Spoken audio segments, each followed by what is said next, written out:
Our Mobile ceiling tile plant was performing well below budget. I was asked to join a team of engineers and scientists and conduct what we called a full court press down at the plant. The idea of the full court press was to spend all of our time right on the factory floor coming up with immediate improvements we could make to bring performance back up to standard. On the first day of our visit, a group of us met with the plant leadership team, and they talked to us about the work they had been doing to try to get performance to be back to standard. They were not very successful at that point. So we talked about our approach, and while they were intrigued, they weren't really sure that we would be able to make those quick improvements. But appreciative of our time and support, they assigned a line leader to us named Walter. A small group of us with Walter took a tour of the fabrication department, where 80% of the losses were being found. Now, as we walked the line, we started at the very beginning where they loaded 4-foot by 8-foot ceiling boards on the line to be processed. And eventually we got to the punch press, which was responsible for punching holes into those boards that allowed the board to have acoustical properties.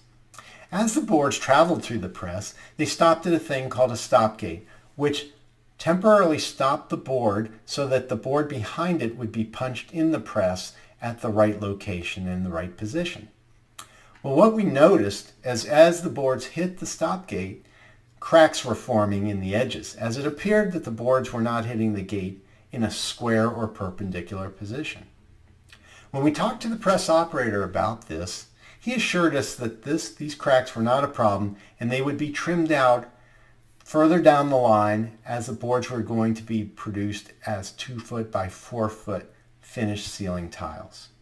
Well, I wasn't so sure, so I took some notes on that, and as we walked down the line, I tried to track those cracks in the boards as they were being cut.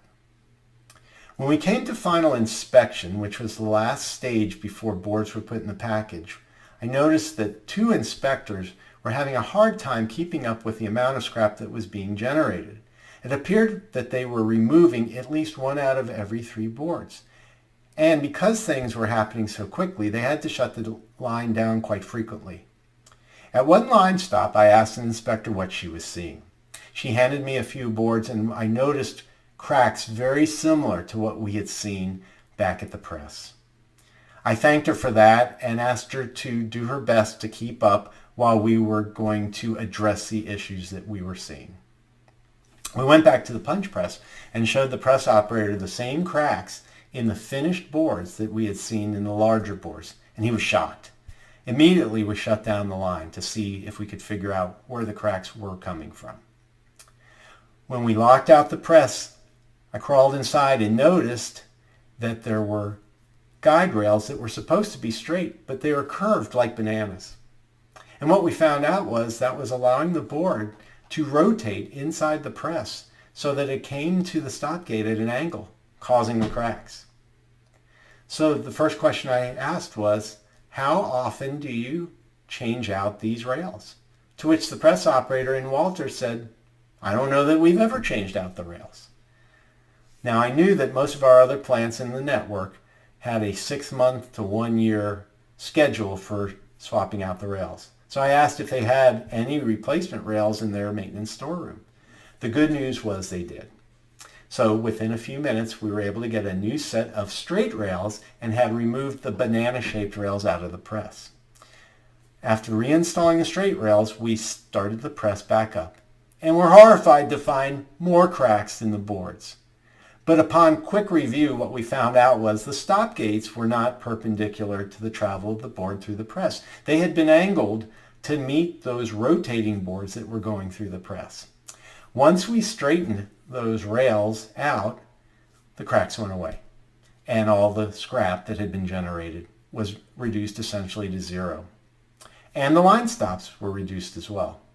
So additional to installing the rails, we created a 6-month preventative maintenance schedule for inspecting and replacing the rails, with a 1-month inspection done so that we could verify that the rails were not getting curvy.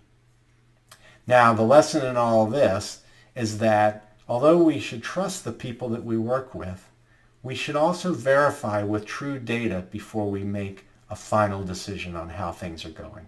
I hope this story provided you with some inspiration to revisit your own processes. I have a lot more I'd like to share. Head over to pi-partners.com to learn how I can help. And check back from time to time for more Kaizen stories.